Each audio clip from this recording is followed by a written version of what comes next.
definitely, like, regardless of what genre it is, there's definitely, like, not even with the performance, there's just definitely a much more enjoyable feeling when you go to a concert, because you literally feel the music resonance in your chest cavity as it just bounces. The sound waves literally physically bounce off your chest. And then if they have a good performance on top of that, and it's like music you really love, it just makes it something that like is primed to just like release a shed ton of dopamine into you. So like, you're going, I love concerts. It's like, I don't care about the sore feet and all those people being around me and touching me, those shitty portaloos and all the rest. You're just like, yeah, I like being here, this is cool. I was about to mention the toilet thing, so yeah. But like, look up Son on YouTube for a live gig, and you will see people at it. It is fucking bizarre. People do literally go into trances because it is that thing. And like, I mean, that's the thing. Like, we're like sound, vibration, and all that. And like, I mean, there's a whole lot of stuff in the occult as well about vibration, frequencies on the brain as well. The brain. We are creatures. Everything is created by vibrations.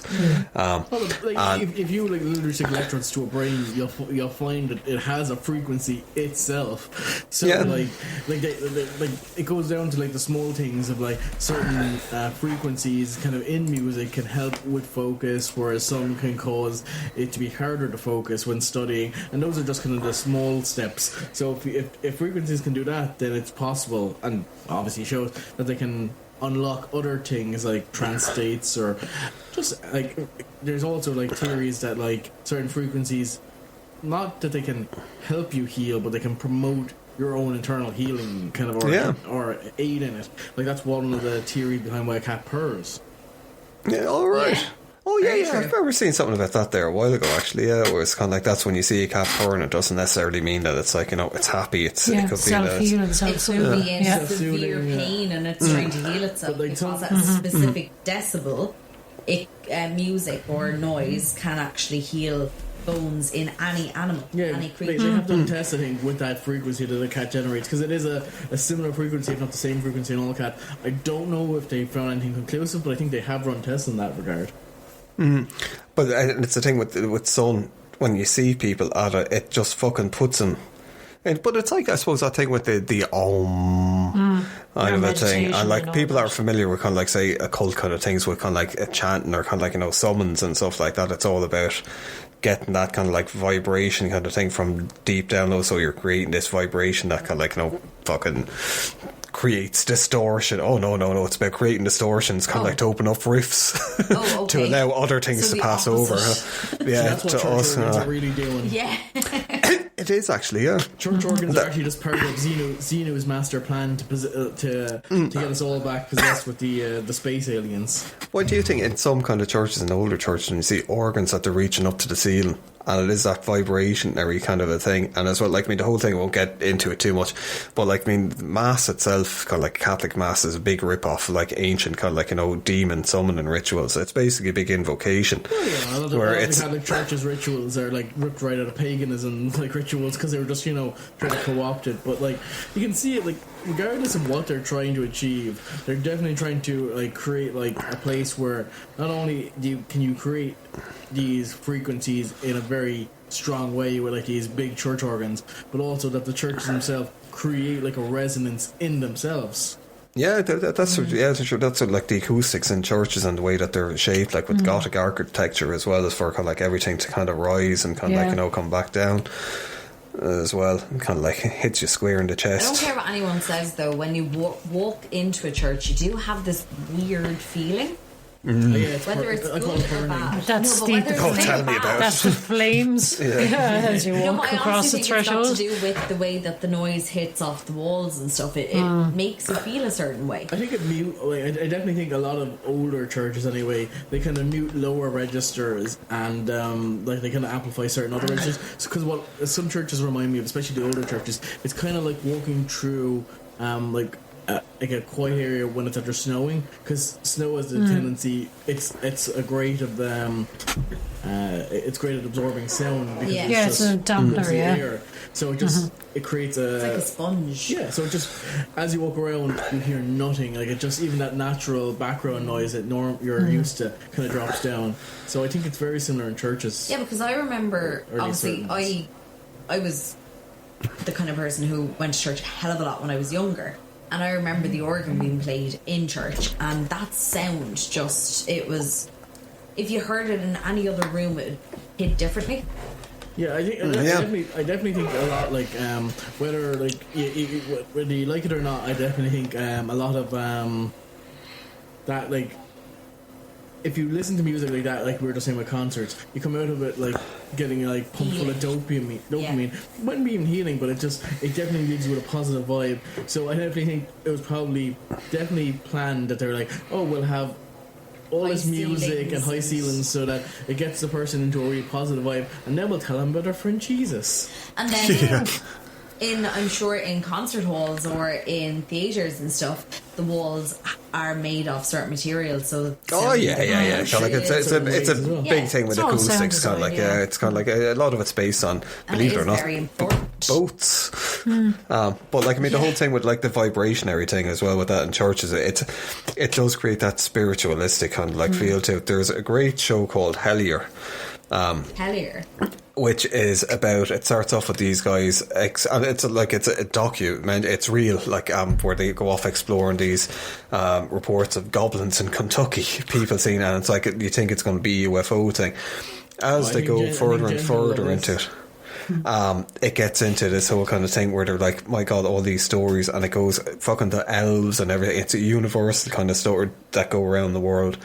But there's this guy who wrote a book called, I can't remember, it's about Pan, it's called, I can't remember, it's about Pan. It's by Dermot That's the title. Are you sure we're not talking about D&D or something right now? Because like you're literally just it's goblins in Kentucky. The start of D&D. Hello, adventurer, I have a quest for you. I need you to go to Kentucky and find some goblins. You sure you're talking about rednecks? No, they're worse. Goblins. Goblins know the rednecks. But this is the thing, when they go looking for it at first, there's people going, look, be careful up in those hills, and they're like, what are the goblins? And they're like, no, Kentuckians. Yeah, they fucking kill you, like. So there's lots of stuff like that, but it gets to this part where they kind of like do this invocation of Pan, with it, where it's like vibration, where it's like this old ritual where it's like go deep into the cave and you do these kind of like things and you have to do it a certain way and it creates a vibration, and they do all go into trance-like states. But like these things were very, very common, kind of like, you know what rituals. I have in my head is Marky Mark and the Funky Bunch. Good vibrations. All I can think of is what's the name of that group in the UK? Remember when we were watching the ghost hunter people and they were in the caves in the UK? I don't know the group. I'm thinking of the Beach Boys now again. That's all I'm thinking of right what was now. it? We were watching Ghost Adventures or something like that. They went to the saying they were doing chants, and because they were down the caves, it was reverberating. They set up all this stuff, and you're like, okay, yeah, I don't believe you, but okay. It's so much fun to watch. But anyway, I regress. I do remember saying, I love Ghost Adventures. Yes. Hi, I'm Zach Bagans. We'll do another episode. I'm Zach Bagans, and I've seen ghosts. Yeah, we're just doing about Ghost Adventures. I'm going to run into like these buildings and go, fuck you, ghost bitch. Hey, I think it's on Amazon Prime at the moment, the documentary film that they did, kind of Demon House. He bought like a haunted house that people were saying like. We did see their special on the Cecil Hotel. Yeah. I did see. I don't think I've seen that one. Weird as anything. Like if you haven't seen anything on the Cecil Hotel, look at that. But like the Cecil Hotel is just it's one of those old buildings that has a lot of history and creepiness around it. Especially one particular student that ended up dead in their water supply tanks, and they've been drinking the water for like 3 days. This is something that happened very recently, and because they have security footage of all this. Well, some of it, but like I like Ghost Adventures, but sometimes you take out a grain of salt, because the Ghost Adventures crew did come over to Loftus Hall, and they're like explaining all these things. Heap of crap. And you're like, that's not true. I know the stories of Loftus Hall. I think the worst thing is though that when you get into a TV series that's meant to be like reality or even anything, and it comes to a local area that you're aware of its history and you can see the bullshit, you're like, no, I'm sad. Sure, down in Lep Castle when they went down there, and it was kind of like they were like, oh, there's demons around here, and the man was like, they're not demons, they're just elementals, leave them alone and they won't bother you. They'll be fine. And like, I mean, that's a real Irish attitude as well, where it's kind of like, yeah, so what if they are fucking demons or whatever, just leave them alone. They're not bothering you, are they? Don't be a dickhead. Or it's like, oh, they're evil. It's like, no, they're more pranksters history and like they'll fuck with you, but like they'll leave you alone after a while unless you try to hurt them. It's like that woman I met on the train years ago. She was from California. Oh, the changeling. No, but I met that woman on the train years ago. Drink my eggshell tea. Let me tell my story. Yeah. She was from California, and she genuinely walked up to me and asked me where she could find the leprechauns. So I told her. Nice. Yeah. I've got some I can sell you. You must go to the Aran Islands. I told her to Pave go my to Ross hand with Common. gold. Yeah, I know a lot of people who aren't from Ireland won't get this, but I told her to go to Roscommon, and she was about to go to Waterford. So sent her on a little bit of a wild goose chase. A small detour. Where she got brutally murdered. I mean, if she was going to find leprechauns anywhere, she'd find them in Roscommon. Or at least you'd find the equivalent ghost. Was that Yeah, ghost that's behind you? Rental. That was a ghostier woman that's done. Fucking awesome. Throwing shit around behind you. Fucking send me to Roscommon. Fucking I'm hanging around with Patrick Swayze now, fucking trying to kick tin cans in the underground. Oh, You know, those black shadow people. We're all just going to hang out together now. But anyway, I suppose back to noise music. maybe that's what poltergeists are trying to do. Yeah. Noise music. They're just battering pans and stuff like that and shutting doors. But did any of you go off and listen to Morsbo? I would say the answer is no from the lads. No, it's not. That's a no from I us. think Morsbo has like over around 300 albums. Fuck's sake. Well, I suppose if you're just doing noise music, you'd just be like, I'll just fucking You sure he doesn't build an algorithm and just like pushes like generate?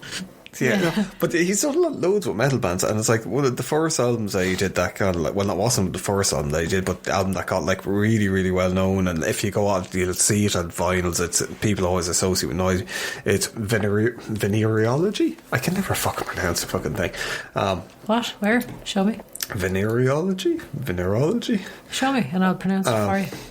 No. I love that reaction, Laura. What? Where? Show me.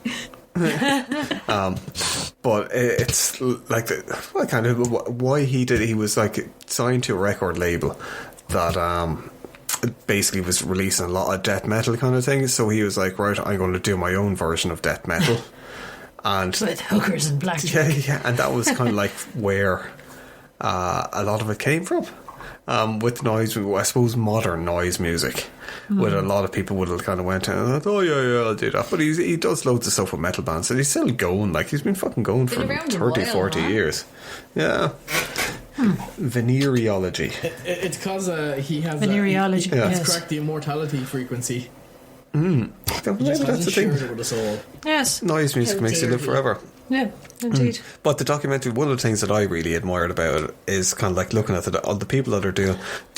No one is doing this kind of thinking, I'm going to get a number one hit out of it, I'm going to get famous. You're not going to be on top of the pops with this. Yeah, it's Hello, people are number doing one, it because Morsbo. they love music and they want to express themselves, and they don't give a flying fuck what anyone else thinks, which really, really inspired me when I was looking at some of the documentaries, because a lot of the stuff I was looking at going, oh god, kind of like I can't listen to this. There was one band, I think it might have been